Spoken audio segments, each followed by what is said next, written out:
নমস্কার, কথাকুঞ্জ থেকে বলছি। দেখুন, চারদিকে যা চলছে তাতে আজকের ভাষায় একরকম ঘেঁটে আছি, সব গুলিয়ে যাচ্ছে। অতএব আমাদের সেই আদি অকৃত্রিম রবীন্দ্রনাথ, কুমোরপাড়ার গরুর গাড়ি, এতে নিশ্চিত করে খানিকটা মনের শান্তি পাওয়া যায়, পড়লে চোখের আরাম হয়। তবে আজকের সময়ের দাঁড়িয়ে আমরা একটু অন্যভাবে পড়তে চেষ্টা করি। যেমন ধরুন, দু চার লাইন একটু পড়ি। কুমোরপাড়ার গরুর গাড়ি, কুমোরপাড়ার গরুর গাড়ি, চতুর্দিকে বদের ধাড়ি, ভদ্রলোকের অভাব ভারী। আচ্ছা, এটাকেও অস্বীকার করতে পারেন? এরপরে দেখুন, গাড়ি চালায় বংশীবদন, সঙ্গে যে যায় ভাগ্নে মদন। গাড়ি চালায় বংশীবদন, সঙ্গে যে যায় ভাগ্নে মদন। দেখে শুনে বিগড়ে বদন।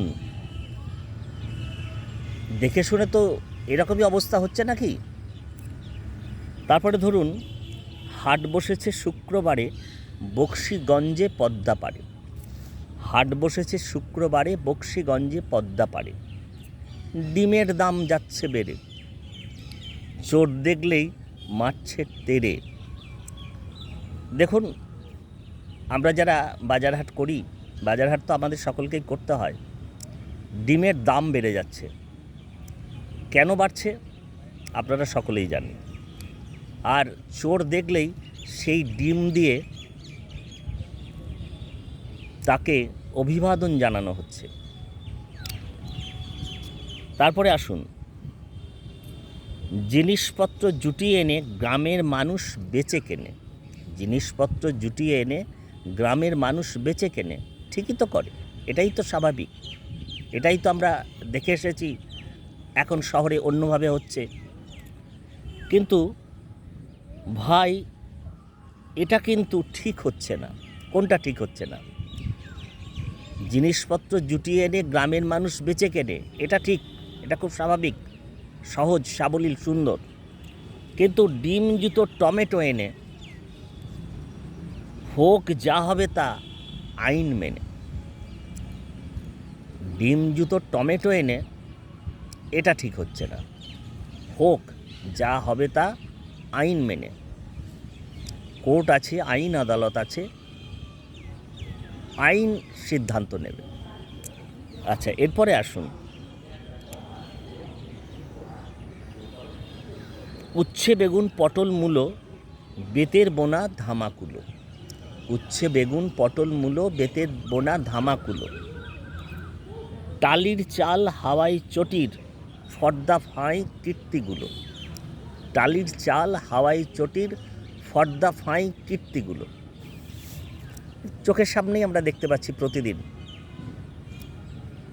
তো আজকে এইটুকুই থাক। পরের অংশ আগামী পর্বে বা অন্য কোনো পর্বে পড়ব। যেমন এরপরে আসছে সর্ষে ছোলা ময়দা আটা শীতের র্যাপার নকশা কাটা। তো ভারী চমৎকার। আমাদের সেই ছোটোবেলায় দুলে দুলে গুনগুন করে পাঠ মনে পড়ে যায়। আর এত ভালো লাগতো, আনন্দ পেতাম, চোখের সামনে যেন ছবিটা আমাদের ভেসে উঠত। এমন লেখাই বা আর কে লিখবেন? তো যাই হোক, কবিগুরুর কাছে নিশ্চিত করে মার্জনা চেয়ে নেব। একটু দুষ্টুমি করলাম ওর লেখার সঙ্গে সঙ্গে। আর বেশ কয়েকটা দিন কথাকুঞ্জে আসতে পারিনি। আসলে ওই যে বললাম না শুরুতেই, যে দেখে শুনে আজকের ভাষায় ঘেঁটে আছি, ভালো লাগছে না। চোখের সামনে এ প্রতিদিন যে সমস্ত ঘটনাক্রম এর মধ্যে দিয়ে আমরা যাচ্ছি, এই দৃশ্যমানতা ভালো লাগছে না। মাঝে মাঝে মনটা খুব খারাপ হয়ে যাচ্ছে, বিরক্ত হচ্ছে, রাগ হচ্ছে। তো ভাবলাম আজকে একটু অন্যভাবে কথাকুঞ্জ করি। আর আপনারা জানেন তো আমার এই প্রস্তুতিবিহীন কথাকুঞ্জ, যথারীতি সকালবেলা বাজারের ঝোলা নিয়ে ওই যে উচ্ছে বেগুন পটল মূলো, বেতের বোনা ধামাগুলো, পটল মূলো তো কিনতে হবে, বাজার হাট তো করতে হবে। তো বাজারের ঝোলা নিয়ে বেরিয়েছি। হঠাৎ মনে হলো অনেক কদিন কথাকুঞ্জ করা হয়নি, একটু নিজের মতো করে দু চারটে কথা যেমন বলি, আর আপনারা আমার এই সমস্ত পাঁচমেশালি বকবকানি শোনেন, গুরুত্ব সহকারে শোনেন, মূল্যবান মতামত দেন। এই যে আমার কি আহ্লাদ হয় তা তো আর বলবার নয়। আপনাদের আগেও জানিয়েছি, আজও জানাচ্ছি, লাখো সেলাম জানাচ্ছি। ও রাস্তায় যেতে যেতে ওই কুমোরপাড়ার গরুর গাড়ির সঙ্গে এই লাইনগুলো মাথার মধ্যে গেঁথে নিলাম যে এরকম এরকম পরপর যদি একটু বলা যায়।